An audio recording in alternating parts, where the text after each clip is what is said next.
All right. Well, goodness knows we're living through some strange times at the moment. In the UK, we're now in week 3 of the lockdown, and I'm talking to you from central London. It's a beautiful, bright, clear, early spring day. And I've lived in London for the majority of my life, but right now it doesn't look like the London I know. It looks pretty much like a ghost town.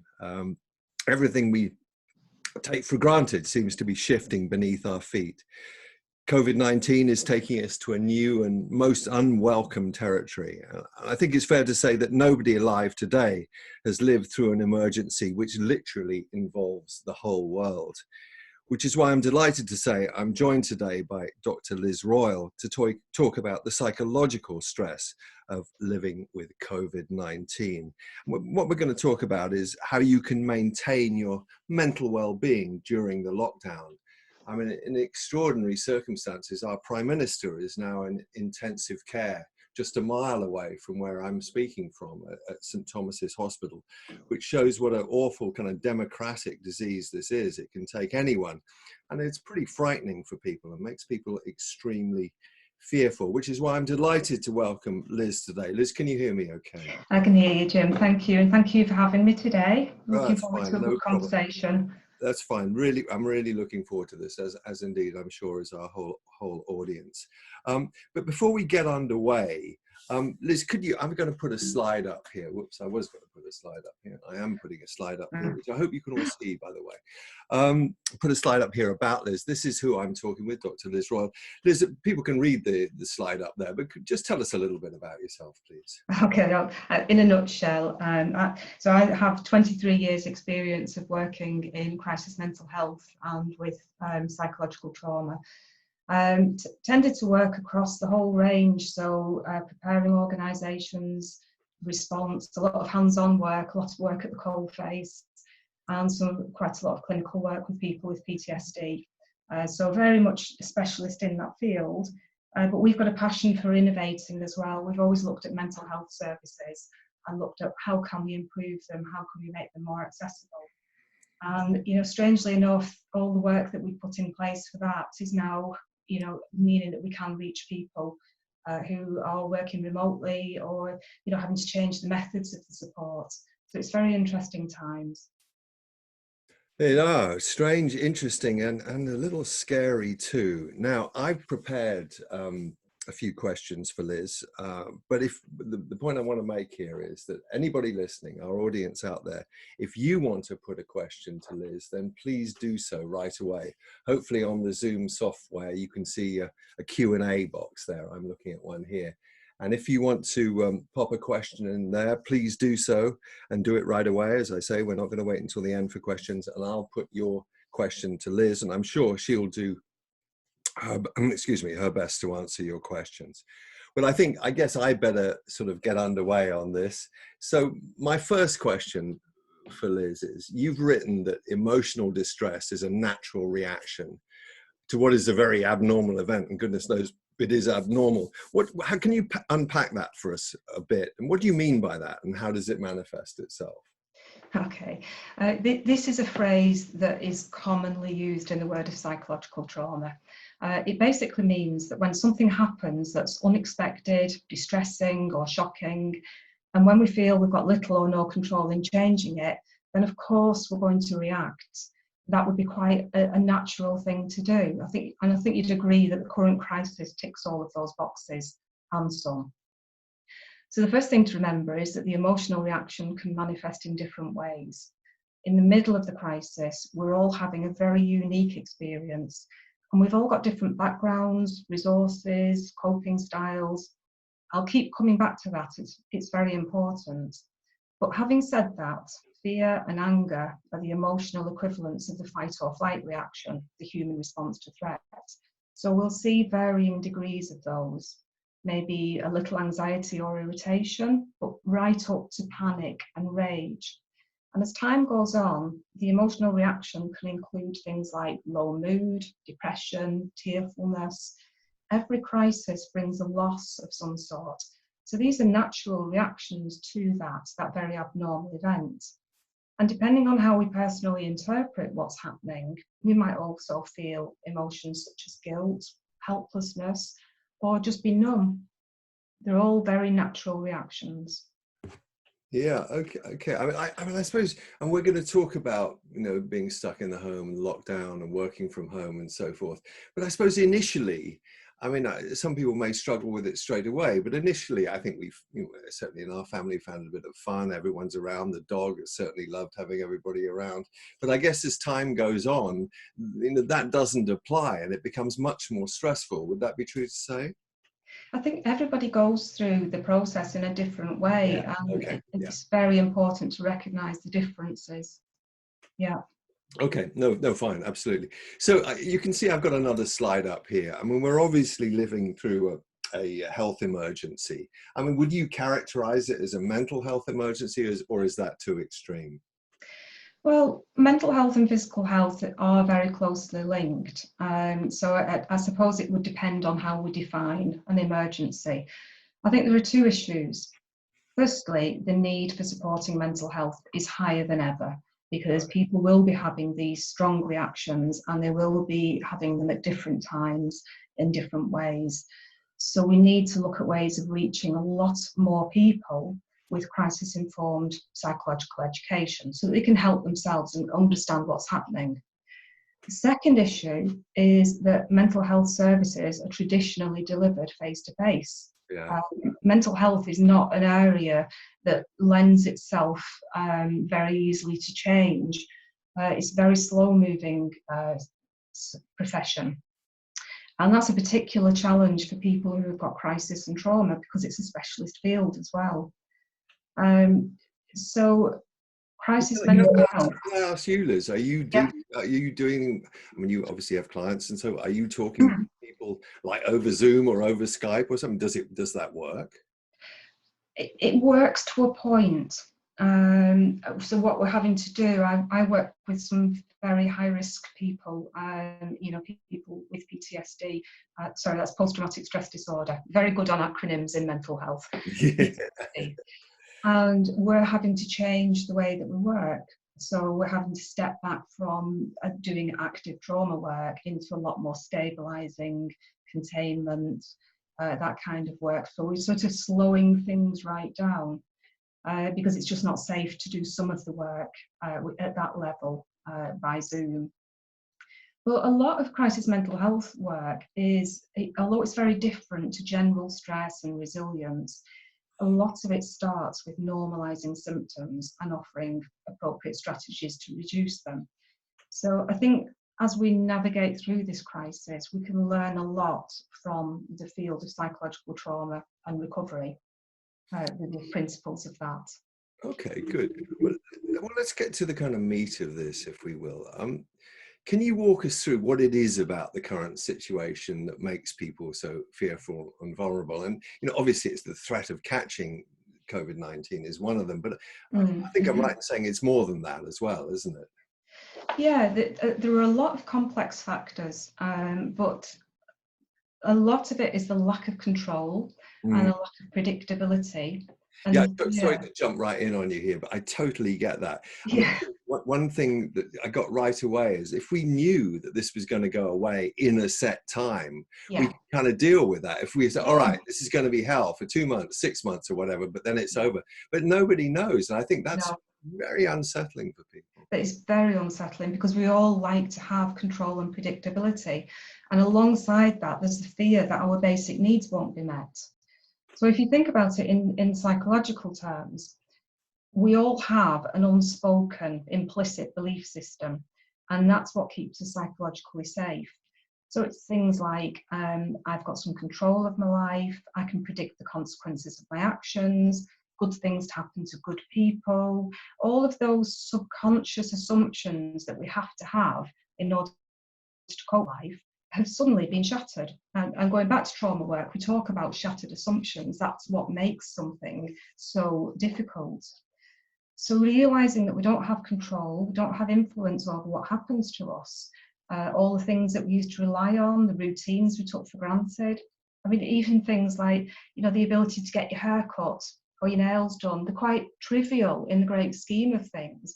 but they're the little familiar routines that make up lives, and suddenly we have no influence.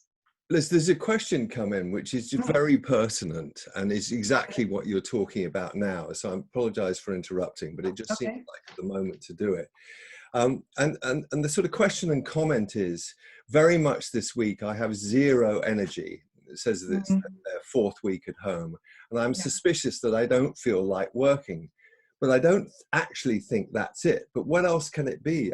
I'm not anxious in any way, but just the person asking the question just has zero energy. And I guess that's a symptom, is it? Or it is. And I think later we'll be talking in a little bit more detail about the fight or flight response.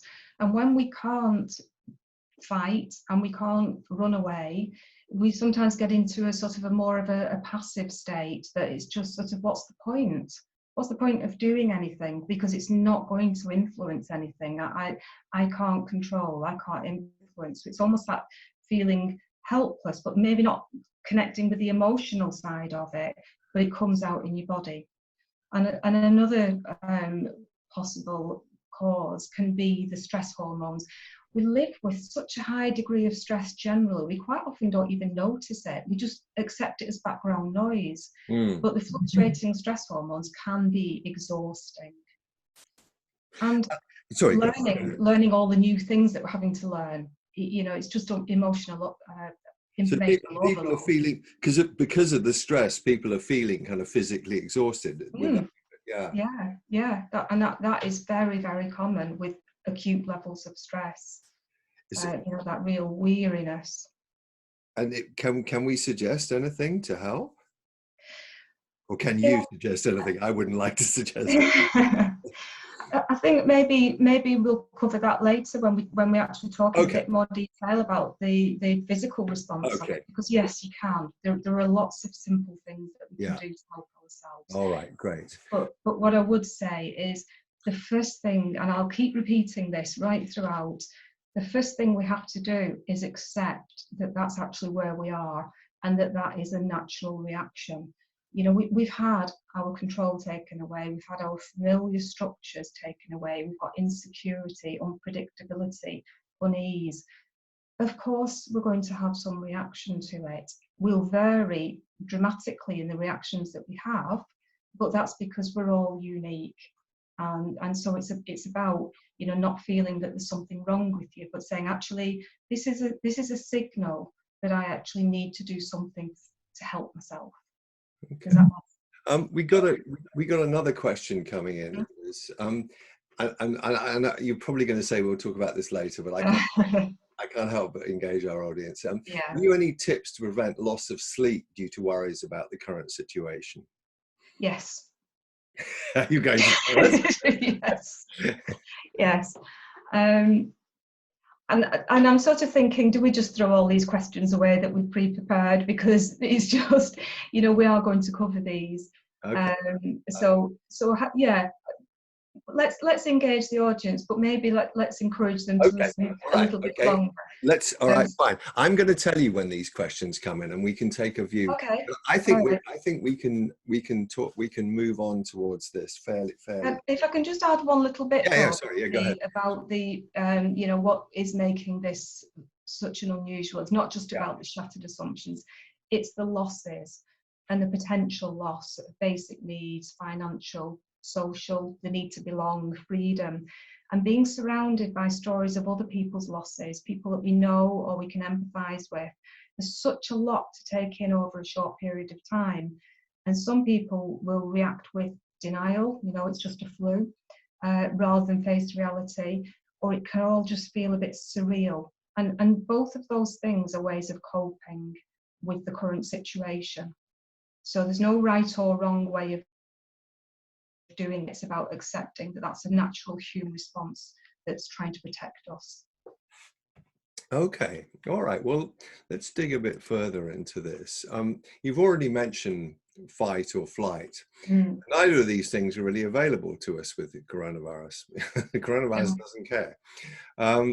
And all of these can create chronic stress symptoms, which we've been talking about. Can you talk about some of the common symptoms and how do we recognize them? And then when we've done that, perhaps we can talk a little bit about how we can overcome them.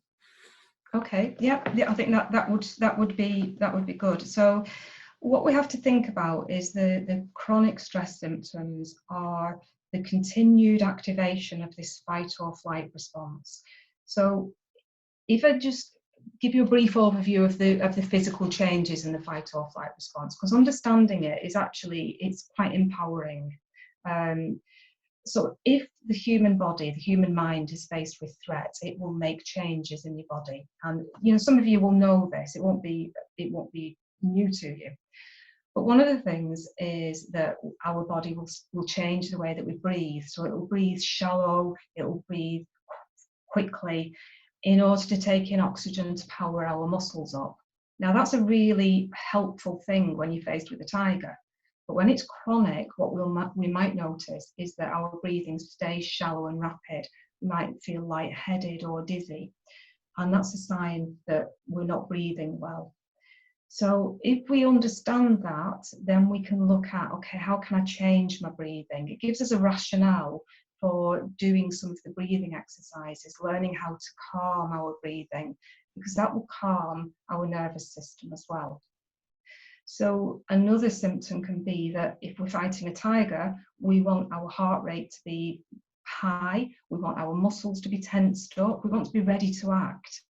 But over a chronic time, we might notice a tight chest because our chest muscles or our back muscles will be tense. We might get headaches because of that. We can find that we've got racing heart or palpitations, and we can have all kinds of things like tingling fingers. So these are all signs that are very, very familiar to anybody who's in a crisis situation. Long term, they'll notice these. And we, in a emergency situation with the tiger, then we're going to have changes to our digestive system. So our liver is going to release fatty acids and sugar to give us a quick energy boost, and our digestive system is going to shut down. Now, in a chronic situation, we might find that our appetite is really, not as it usually is. We might have irritable bowel, or be back and forth to the toilet, or we might just crave fatty and sugary foods. And I don't know if anybody has noticed that they're snacking more, and they're not snacking necessarily on apples. Liz, I've just eaten a chocolate biscuit. Yeah. I really have, actually. So we crave them. So that is your body trying to replenish the stocks that your liver is releasing into your bloodstream.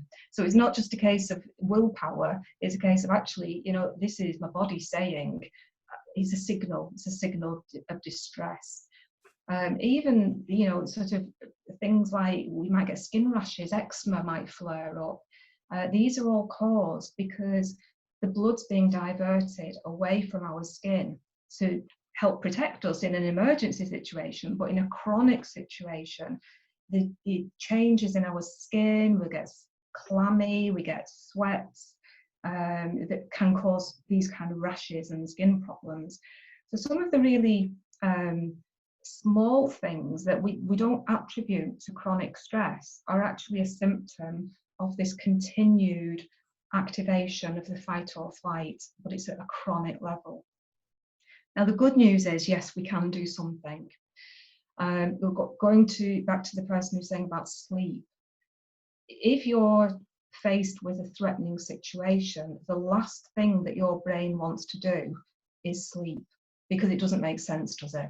Your brain wants to keep you awake. So you're in your survival system here, and your brain's saying, don't rest, don't sleep, don't relax, focus on the threat.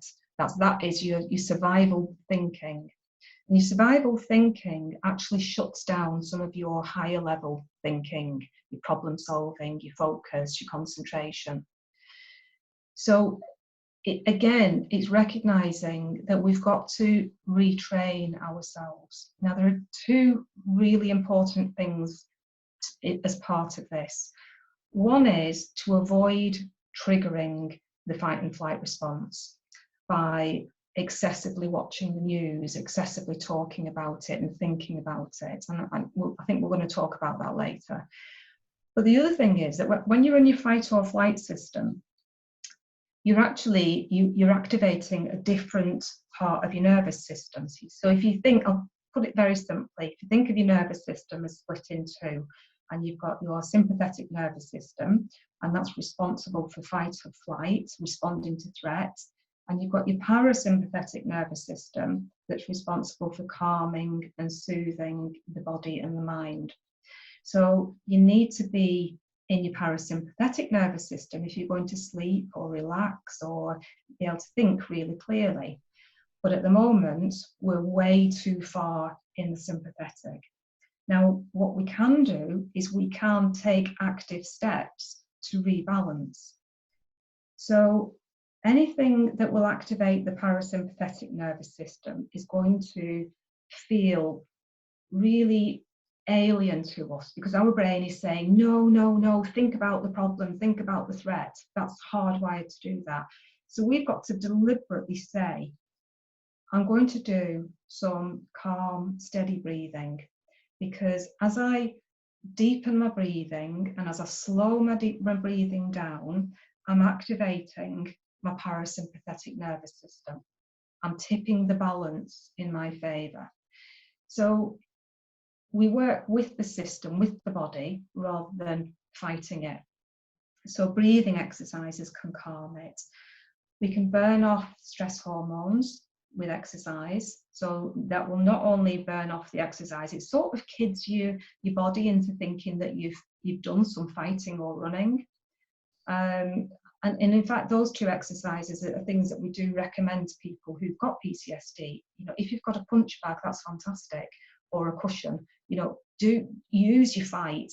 Your brain is very, very clever, but it is also very easily tricked into thinking it's had that fight. Or run, anything cardiovascular.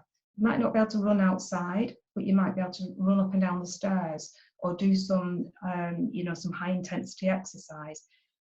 It will vary from person to person. That might be just not available to somebody. We've got to think a bit more creatively about how can you do some exercise, but that will calm your nervous system. And it also has a definite knock-on effect with sleep. Now, there are no quick fixes with this, because you've probably been for at least 2 weeks having this stress hormone, the fight or flight, flooding through your system. So what you're having to do is a little bit like turning a tanker. You have to keep making these small steps of exercise, routine, breathing exercises, and putting them in through the day. And slowly but slowly, if you're persistent with these, and if you're structured and you keep going, they will start to have a knock-on effect. Now, there are 2 other things that I definitely recommend. First of all, if your body and brain are in a state of high response, you don't want to push it up any further. So avoiding stimulants, avoiding caffeine. Don't know how many people are drinking more coffee than they normally would, and alcohol. And it seems to be that people are drinking more alcohol when they're actually at home all the time, and it is becoming almost more socially acceptable. Been reading it in the paper about certain celebrities, you know, who were just waiting for wine o'clock and saying it in a jokey way, as though, you know, that's perfectly okay. So we can buy into that, but what it will do is it will push our levels of arousal, our levels of physical response even higher at a time when we're trying to bring them down. Does that sound sensible? Sorry, I ranted a little bit there. No, it's okay. I just want to pick up on one thing you mentioned, which I've been thinking about as well. And we're about to talk about working from home. But I think one of the things that people miss from working from home is the fact that they have no routine, and that's a word that you've just used. Yeah. And I mean, is there any way? Is it worthwhile trying to establish some kind of routine? I mean, people talk about actually getting dressed and, not staying in your pajamas all the time and actually going to work, as if you would. Is there anything beneficial in that? Yes, definitely. And again, if you think about it from the psychology of it, from the crisis side of it, crises take away our control. We that's been said a few times, but it's very, very true. And if we bring in some structure to our day, that's our way of actually trying to recreate that level of structure, routine, and control. So it can make us feel as though we have some level of influence over what happens in our day. I've seen a few times people have said, when you've got no control, when there are big things you can't control, look for the things you can control. And it's a good sentiment, but it's actually a better way of thinking if we say, look for what choices you can make. Because some people will still feel as though they have no control, but we always have choices. So I can choose to get up at the same time as I normally would. I can choose to allow myself half an hour lying in bed because I'm not commuting, but I'm doing it, for me, or I can still get up at the same time. Having a routine, start your day as you would normally, the normal time, finish your day at the normal time, take a lunch break. That might not have been part of your work routine, but do it now. Yeah. Put those breaks in. So definitely routine is very, very important. And if we can mirror what it would normally be, then that's even better. And it's so interesting. It's such a new dynamic. And some people, I in my past life and other jobs, I've worked from home quite a bit, and I'm quite used to it and quite happy. In fact, when I started doing it about 15 years ago, it was considered frantic, weird, and basically didn't do anything. You just hung around at home. And I think, but which I didn't do, I hasten to add. But, I think for some people, my wife, for example, can't bear working at home. She likes the cut and thrust of the office and has always had that. And I think a lot of people struggle with it. It sounds like a nice idea to work from home, but it can be a struggle for some people. Definitely. I mean, I've worked from home for the past 10 years, and it took me a long, long time to adjust. And part of that was having that routine. But even for those of us who are used to it, what might now be the problem is that we're sharing our workplace with other displaced people, and that can bring a whole new set of problems. I mean, I was used to everybody else would leave the house and go to work, and the place would be my own. And suddenly I'm having to now share that. Negotiate, yes. Yeah, and that negotiation is really important. And I think having your own space is very important. And that's great if you live in a really nice big house that you can all have your own workspace. But even if you're all cramped together, making sure that you have that own little bit of space of your own is really important. Yeah, and it is really hard for people if they don't have a garden or something like that. Yeah, and I think again that's where we have to look at the variety of responses that some people will be having a very different experience to others. So we've got to recognize that. One thing we're doing at our company, which I just share, which I think is worked really well, we have twice weekly meetings where everybody jumps on Zoom, puts their cameras on, and we just have a chat. And it's not necessarily, in fact, it isn't about business. We're not looking at business. We're just connecting, just telling any little stories that may have come. They're sort of basically replicating the kind of stories you might tell each other when you first arrive at work, or when you go to make a coffee, or at the water cooler, or something like that. It's just, that sort of, that kind of way that we all communicate with each other during the work day. And it's not quite the same, admittedly, but I like it, I must say. Have you come across that? Yeah, and I think that's really important. And humour. I mean, you'll probably laugh at this, and it is a bit silly, but we have, because there's 3 of us now working from home, and I find that the tolerance and humour really help. we have a pretend tea trolley service. And Right. it's Okay. really a really silly little ritual whereby I tend to be the tea lady for some reason, I don't know why. I will go around the various places that people are working, and we have this little game where I'll say, you know, tea trolley, morning tea trolley, and I'll go through the selection of cold drinks and warm drinks, and everybody always orders the same as they did yesterday, but they have to listen to what's on offer. And Right. it's a silly ritual. I mean, you know, it makes no sense at all, but it's just a chance for us to check in, have a bit of banter and a bit of escapism. Yeah. And we've got used to it now, this morning tea trolley and afternoon tea trolley. And, you know, sometimes it is those silly things. It's recreating what you would normally have. But Well, I think that's a great practical piece of advice. The tea trolley. Let's hear it for the tea it would be trolley. nice if somebody else did, you Yeah, know, somebody else took a turn on it, but yeah, it's just a bit of fun. And sometimes you just need a bit of surrealism. exactly. Just a little craziness to stop you going crazy. Is there anything else you want to say about working from home? Is there anything else, or are we good with that? Well, I noticed on your slide there, you've got advice for companies. So do you want me to include that one? Yeah, why not? Actually, that would be really helpful, Liz, if you would, please, because I know a lot of people who are working from home are listening to this. So yeah, anything from the company's aspect would be great. And again, I do keep banging on about this, but recognise that your staff will be having different experiences and they're going to be working from diverse settings. So, you know, they will have a variety of needs. They might have very different levels of safety and privacy and workspace. So start with the basic needs. And I imagine most organisations will have spent a lot of time sorting out equipment, workspace, you know, talking about not sitting on the settee so you don't have a bad back, that kind of thing. But actually ask people what they need now. You've got through that very practical bit. Ideally on a one-to-one setting, checking in with them, have they got what they need? And consider the individual. So, you know, you've given an example of how you do it, which is normal for your company.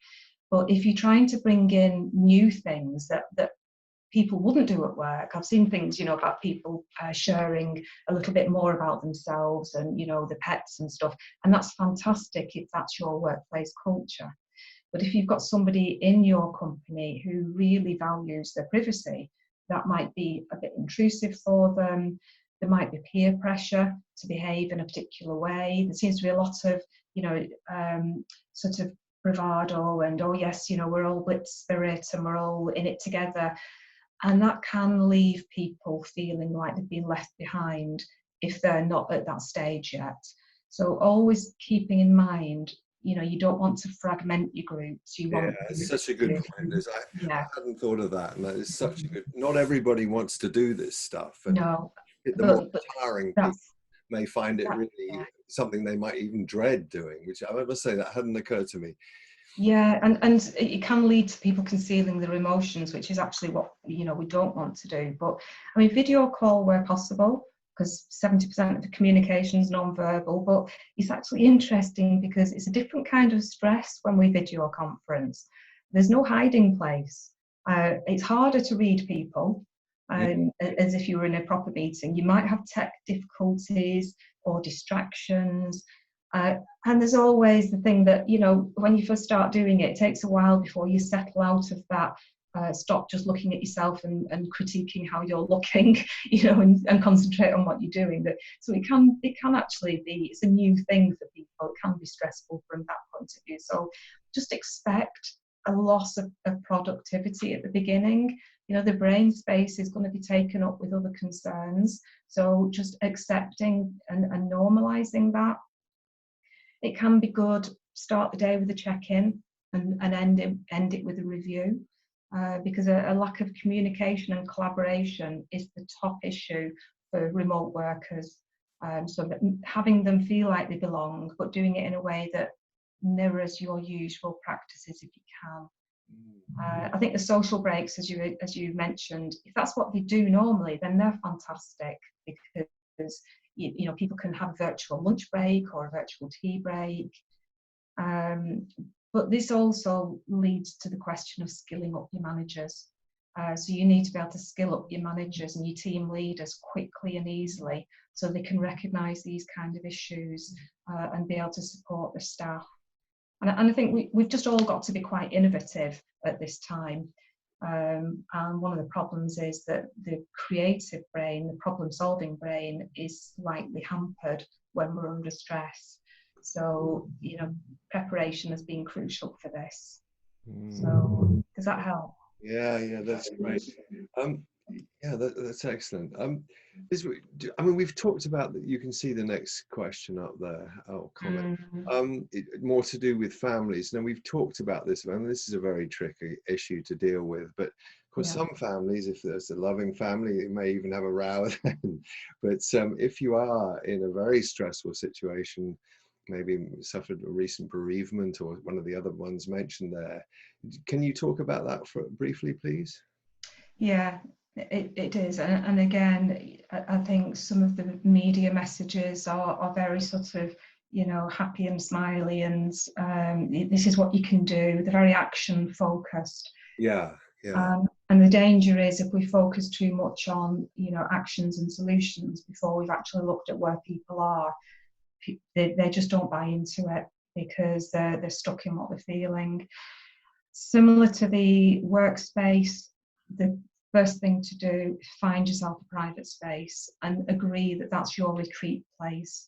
And that might be a room that you can shut the door on, or it might be a corner of a room where you can put headphones on, but everybody needs an emotional bolt hole. We've got to respect everybody's need for that. So, you know, if you know that that person, if they've gone into that room and shut the door, they just need a moment or, you know, 10 minutes, respecting that.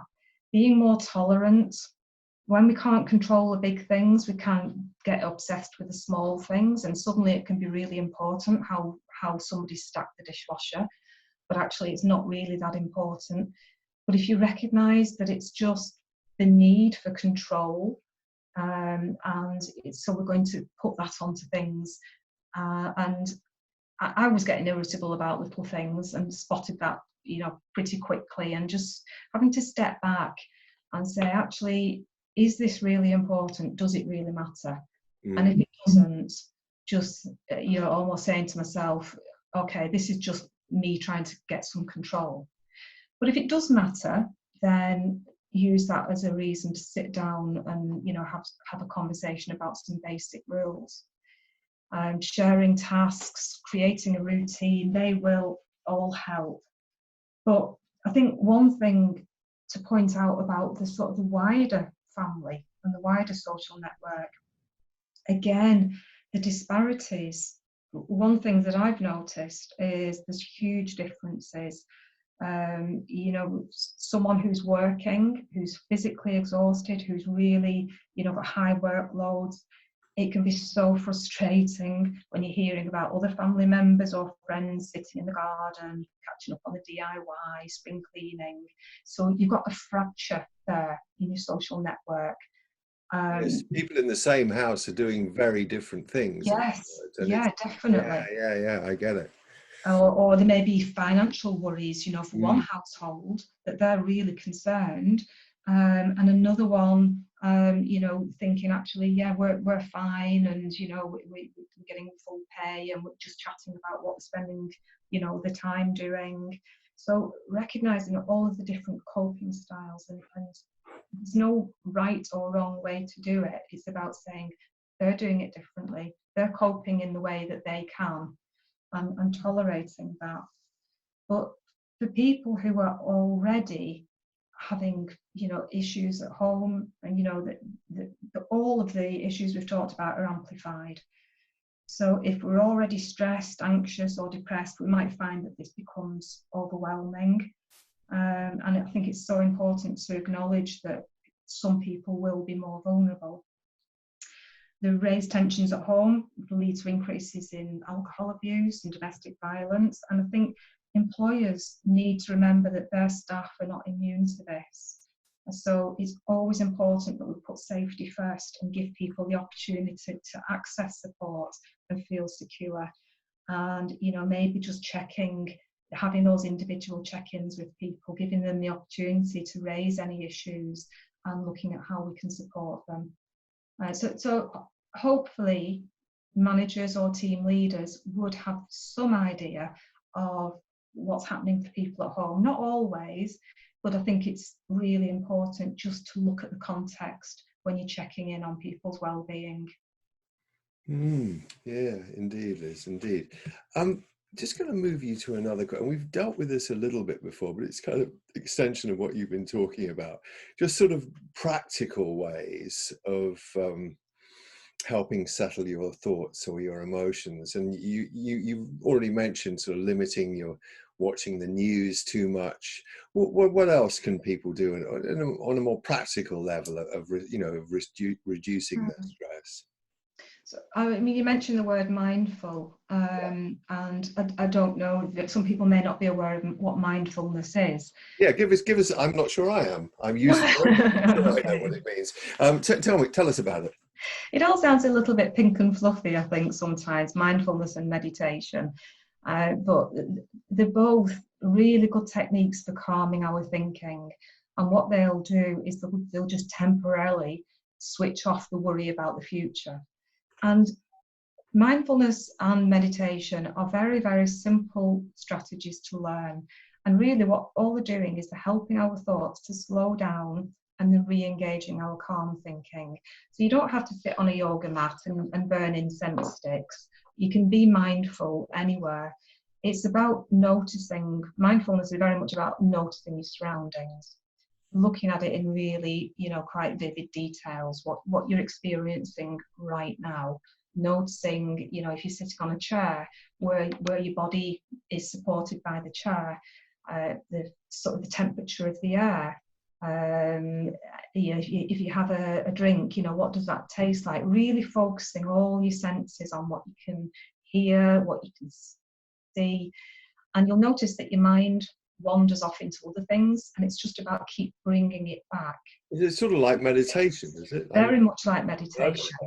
Meditation is simply about focusing on something that is sort of fairly neutral. It might be a sound, it might be breathing, it might be, a flickering flame, just something fairly neutral, and focusing on it. And every time your mind wanders off, you just bring it back and you focus again. And it's about building or extending that little space between your thoughts. Everybody can learn it. The reason that most people say, I can't do that, is because they think that they're meant to sit there with a blank mind, and that's not the case at all. It's just about building those spaces. And every time you slow your thoughts down, you're re-engaging your parasympathetic nervous system, you're calming it. And this is a great one for sleep. And there's loads of resources on the internet, guided visualizations, guided practices. So don't be put off by thinking they're all a bit pink and fluffy, because there's real science behind them. Because the other thing is, at the moment, we're on a constant news feed. Everything is virus related. Even the adverts on the television, everything is related. So your brain is just constantly being triggered about the threat. So we've got to keep that balance, and we've got to sort of, take it away and say, actually, I need to now focus on something else. There is a real world and a normal world, but it's just being completely squeezed out. And we've got to try and squeeze some of it back in.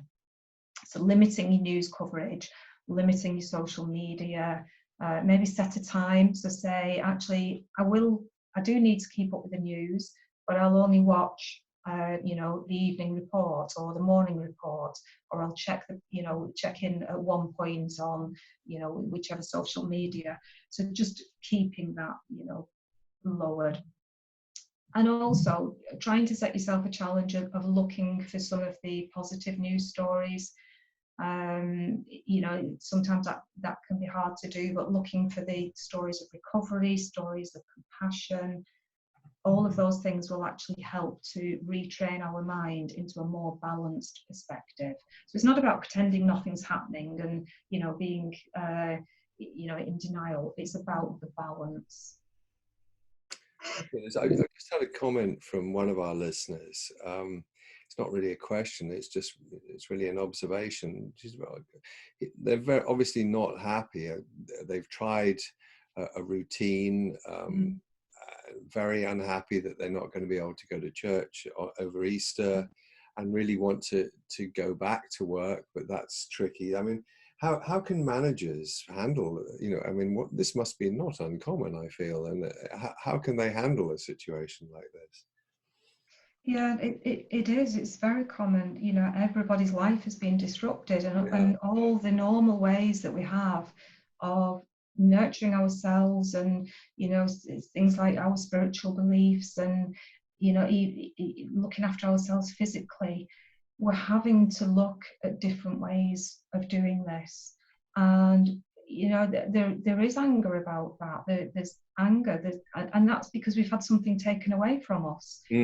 So again, it's a natural response. Who wouldn't be angry about all of the things that you've built into your life being taken away? And what we have to do is we have to sort of be kind to ourselves and say it's okay to be angry and to feel angry. I'm a human being. And once we've accepted that and sort of normalized that, it's easier for us to then say, okay, what choices can I make now? So, I can choose to stay angry. And sometimes I might want to stay angry. Sometimes that's actually okay. But if I don't want to, I can choose to maybe see if there's another way that I can get what I need, or another way to do things differently. But it's a process. It is a long, slow process of adjustment. And it is very, very similar to, crisis and trauma reactions. And there's no quick fix with this. It's just keep moving forwards in the process. Okay, well, thank you. Can I just say to our audience, if you want to place any more questions, please do so.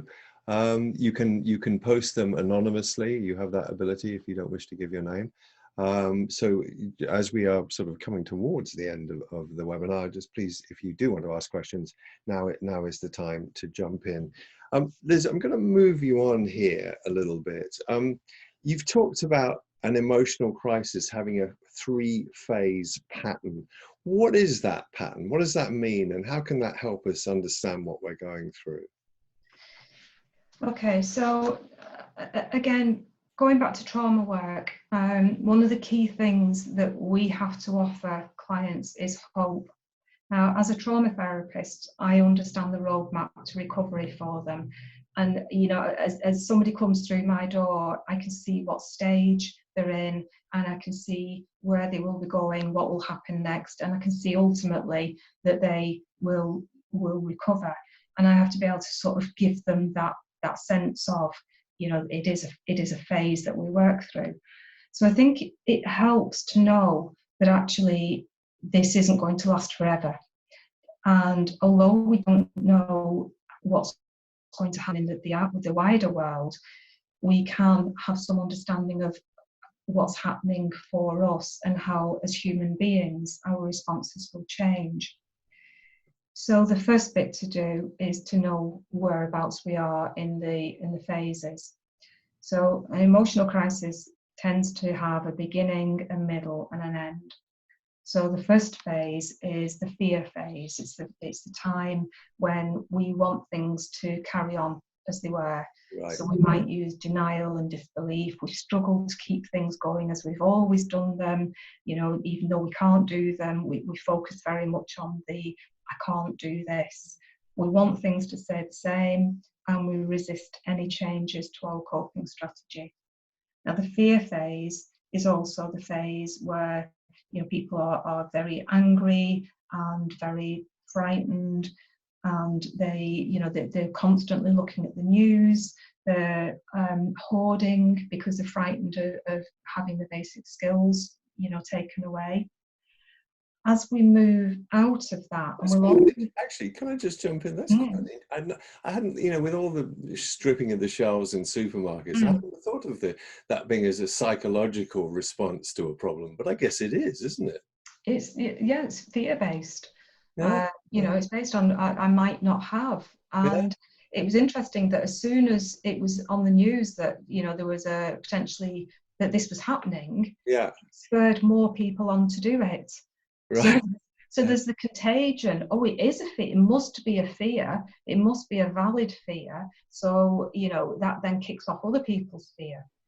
And so yes, and then there's the anger about that, you know, from people thinking, if only everybody would, you know, not do that, you know, feeling really angry about it. So this is very much the early stages of it. As we move forward, we start to accept that we have to adapt, and we start to look for new coping strategies. We generally can't go into that phase until we've acknowledged the emotional impact of the crisis, and this is where the difficulties are. That, you know, a lot of the articles and the instructions about, you know, do this, you know, just take that action, do that. Until you've acknowledged your personal emotional reaction, you are less likely to take those steps. So we then move into the sort of the learning zone.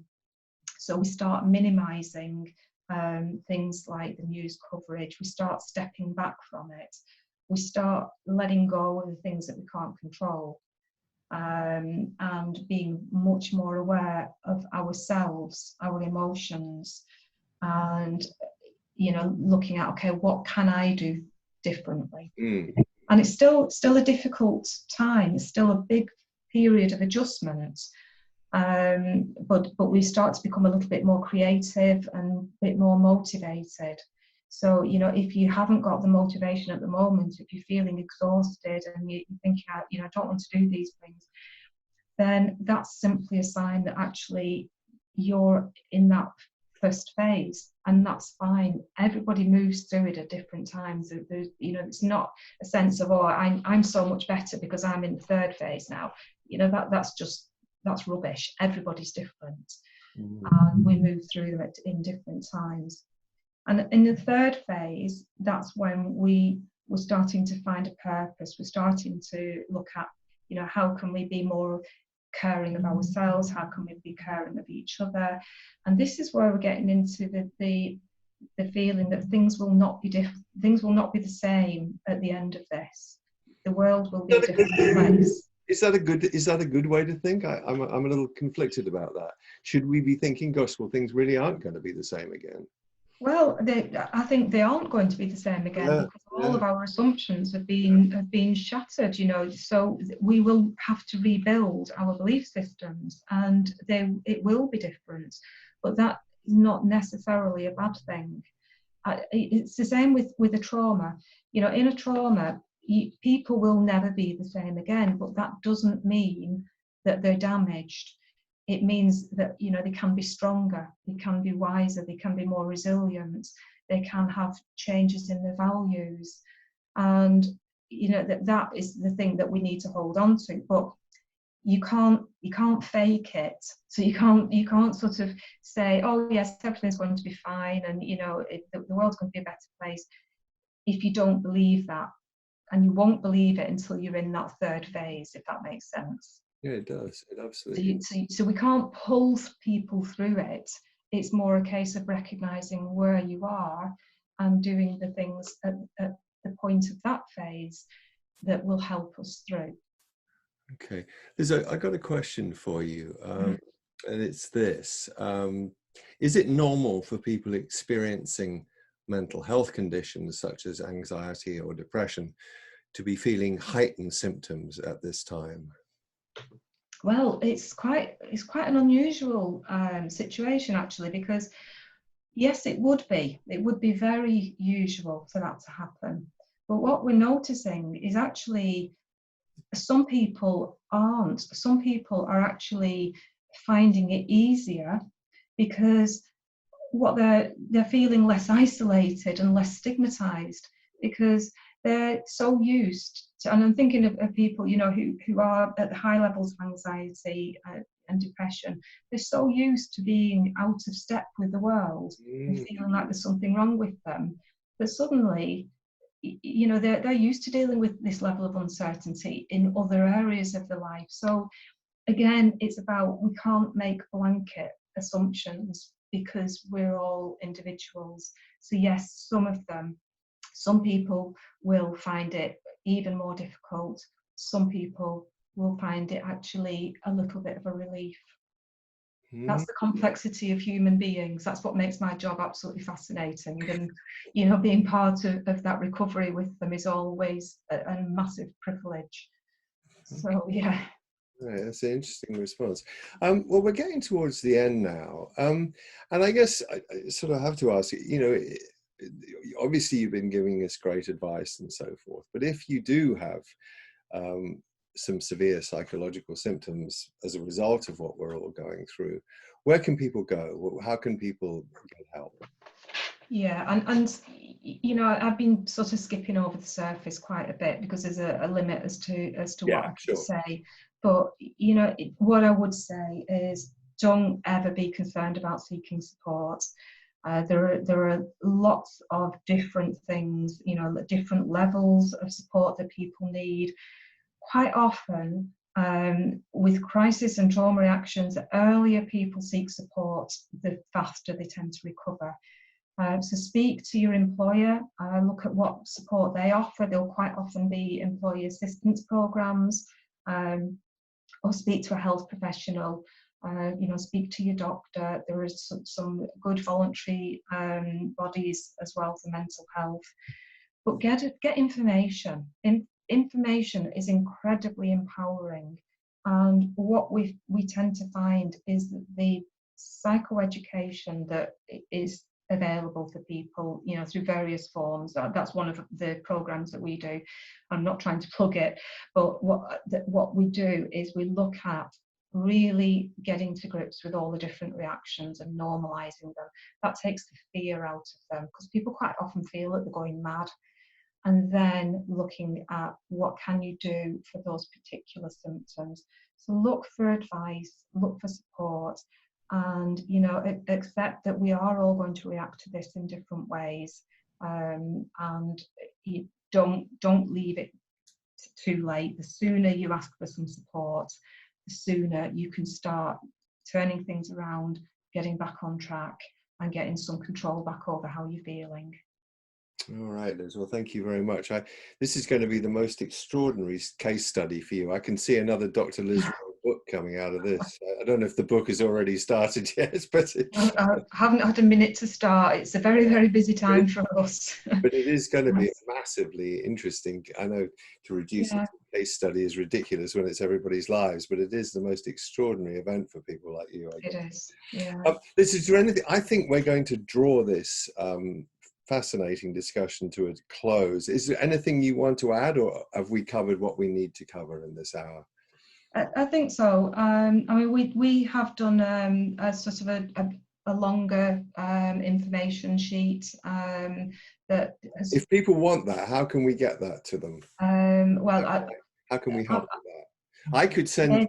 Yeah, if you want to send that out, that's, you know, it just gives a little bit more sort of meat on the bones of what we've been talking about. If people listening would like an information sheet for Liz, perhaps you could let me know. I don't know, but I will get hold of it and make sure that those who want it definitely get it, because I've actually seen this and it's really good. Liz, our hour is up. I'm going to draw it to a close there, and thank you very much indeed for being with us today in this really testing time for us all, I think, and giving us some of your insights, which have been fantastic. So thank you for that. We'll be running another webinar next month, I think, with the former policeman Chris Phillips, I think, is our next guest, talking about security in the workplace. But in the meantime, Liz, thanks so much for talking with us today, and goodbye to everybody. Goodbye. Bye. Bye-bye now.